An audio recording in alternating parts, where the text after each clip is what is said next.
আমরা এখন এসে গেছি তারাপীঠের ইস্কন মন্দিরে। ঢুকতেই দেখুন হরে কৃষ্ণ সংকীর্তন হচ্ছেন, ওদিকে হরে কৃষ্ণ হচ্ছে, তো আমার মনটা ওদিকে হরে কৃষ্ণ যেন ছুটছে। জানেন আমি যেহেতু কৃষ্ণনগর মানে আমার বাড়ি থেকে মায়াপুর খুব কাছে, প্রচুর গিয়েছি। এবং ওরা কি করে দল বেঁধে বেঁধে দুপুরবেলা বিকেলবেলা সকালবেলা গান করতে শুরু করে দেয়, নাচানাচি প্রচুর করেছি, খুব ভালো লাগে। হরে কৃষ্ণ এবং মেন মন্দিরেও আমি যখন যেতাম আর কি, হরে কৃষ্ণ সন্ধ্যা আরতির সময় এটা ভীষণ সুন্দর করে নাচ হয়, গোল করে ঘুরে ঘুরে নেচে নেচে হরে কৃষ্ণ হয়, একটা অন্য রিদিমে হয়, সেই জন্য খুব ভালো লাগে। আমি প্রচুরবার গিয়েছি এরকম করছি, এবার এখানেও সেটা হচ্ছে। এখানে মনে হয় প্রসাদের ব্যবস্থা রয়েছে। আমি একদম মন্দিরের সামনে এসে গেছি, এখন মন্দির খুলেছে তো যাবো আমি ভেতরে, কিন্তু আপনাদেরকে সাথে নিয়ে যেতে পারবো না। আপনারা বুঝে গেছেন এখানে ক্যামেরা একদমই অ্যালাউ নেই, থাকে না ইস্কনের মন্দিরে। আর এখানে ঢোকার সাথে সাথে এখানে একটা বইয়ের বড় একটা স্টল রয়েছে, কৃষ্ণ রিলেটেড সমস্ত কিছু বই টই পাওয়া যাচ্ছে, বাচ্চাদের কিছু বই টইও আমি দেখলাম পাওয়া যাচ্ছে। যাবো স্টলে, ওদিকে খাওয়ার কাউন্টার আছে, ওখান থেকে নিশ্চয়ই কিছু খাবো। আমার মনে হয় সমস্তটা ভেজ, আমি যেটুকু দেখলাম আর কি। আগে দর্শনটা করে আসবো, নিশ্চয়ই ওটা আপনাদের সাথে শেয়ার করবো কত কি দাম টাম। আর মন্দির চত্বরটাও একটুখানি ঘুরে দেখিয়ে দাও, বেশ বড়ই রয়েছে। এখানে এসে খানিকক্ষণ বসতেই পারা যাবে আর কি, সবাইকে নিয়ে বসার জায়গাও করা রয়েছে। আমাদের মায়াপুরের মতো বড় না হলেও জায়গা কিন্তু অনেকখানি রয়েছে, বেশ সুন্দর করে। আর এখন যেহেতু সিজনাল ফুলগুলো রয়েছে শীতকালের, এই দেখো এখানটাতে কি সুন্দর লাগছে, দেখো ফুলগুলো একটু দেখিয়ে দাও, ব্যাপক লাগছে ফুলগুলো। না না না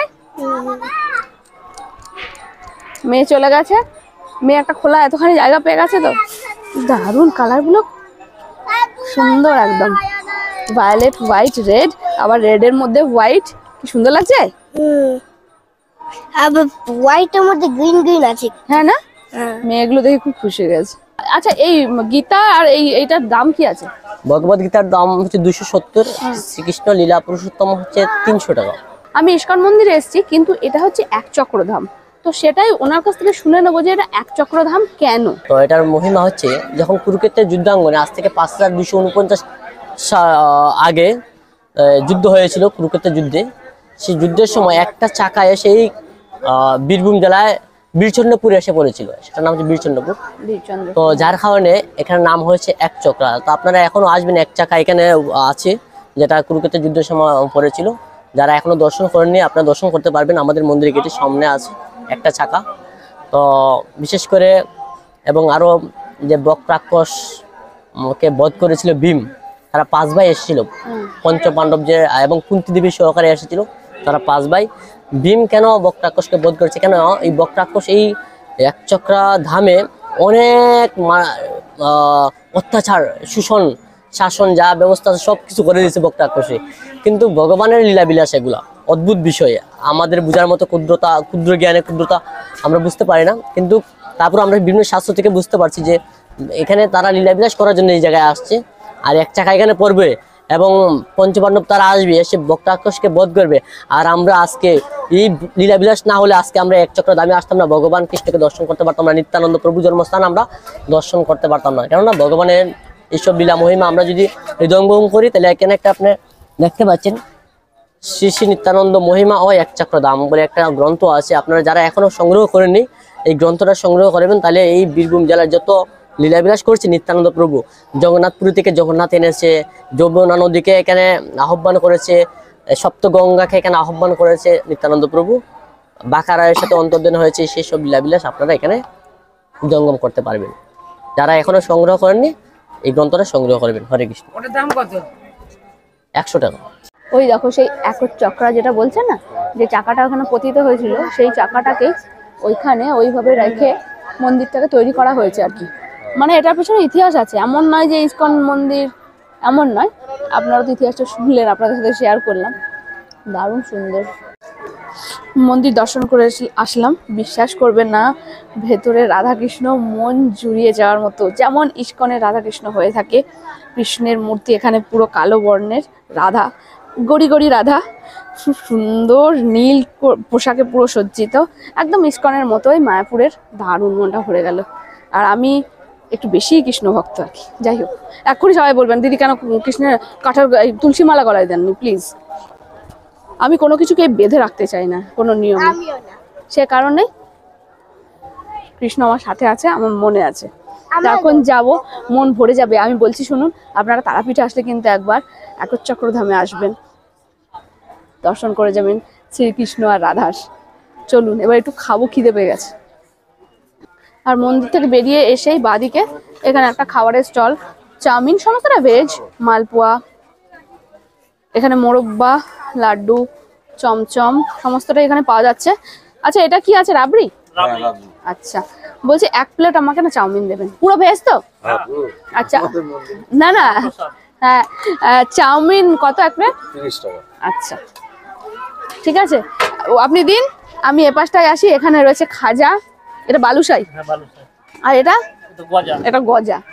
খাজা গজার মধ্যে আমাদের প্রচুর কনফিউশন হয়ে যায়, কোনটা খাজা কোনটা গজা। এটা কিন্তু খাজা, এটা গজা। হ্যাঁ না, পুরীতে গিয়ে আমরা অনেক সময় বলে ফেলি যে গজা খাজা, প্রচুর কনফিউশন, সেই জন্য ক্লিয়ার করে দিলাম। আর এটা বালুশাই, বালুশাই তো আলাদাই খেতে, তো আমি নেবো, আমাকে বালুশাই দিন। তুমি বালুশাই খাবে তো? গজা? আচ্ছা একটা বালুশাই দিন, একটা গজা দিন। চাউমিনটা মেয়ের জন্য, আপনারা বুঝে গেছেন। আচ্ছা ওকে আগে দিয়ে আসি। আচ্ছা দিচ্ছি আমি। এই যে মেয়ে দেখুন খুব পাটি পেতে বসে গেছেন, গাছের নিচে চাউমিন খাবে না। Happy happy happy. আচ্ছা খাও, জয় নিতাই। আচ্ছা নিয়ে নিই, তারপরে ওনাকে দিচ্ছি টাকাটা। আচ্ছা এগুলোর দাম কি আছে গজার?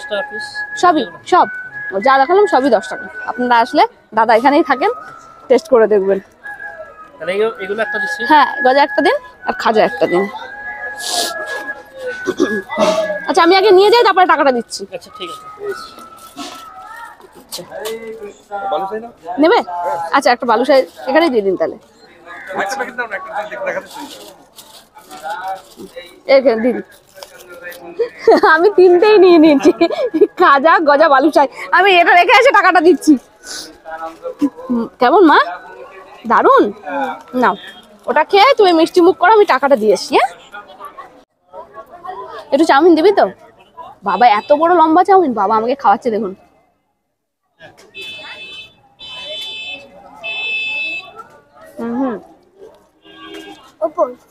ও পড়ুক থাক, আসলে নিরামিষ কিন্তু অদ্ভুত সুন্দর, দারুণ খেতে। নিরামিষ তো কি হয়েছে, আমার প্রধান আকর্ষণ হচ্ছে বালুশাই। বালুশাই খেতে ভীষণ ভালো হয়, জানি না, এটা খেলে বুঝতে পারবো।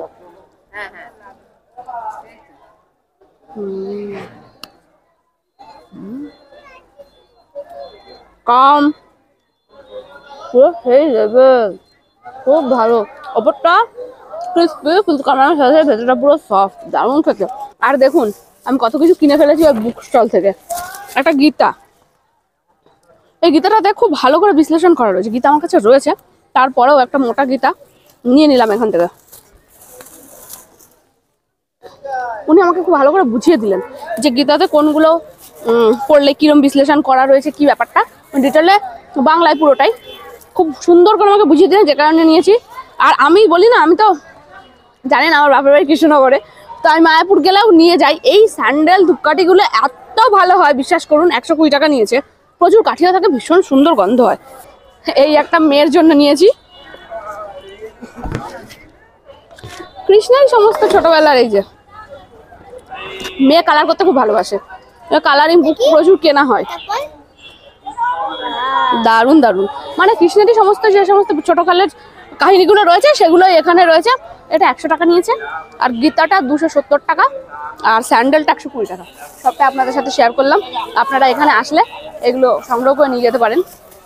আচ্ছা আমি একটা কথা বলি, অনেকে বলেন আপনি তো কিছু কেনেন না। আমি না কেনাকাটির ভিডিওটা করি না, তো আপনারা যদি বলেন তাহলে আমি কী কী কিনেছি যেখানেই যাচ্ছি সেটাও শেয়ার করতে পারি আপনাদের সাথে, আমার কোনো প্রবলেম নেই।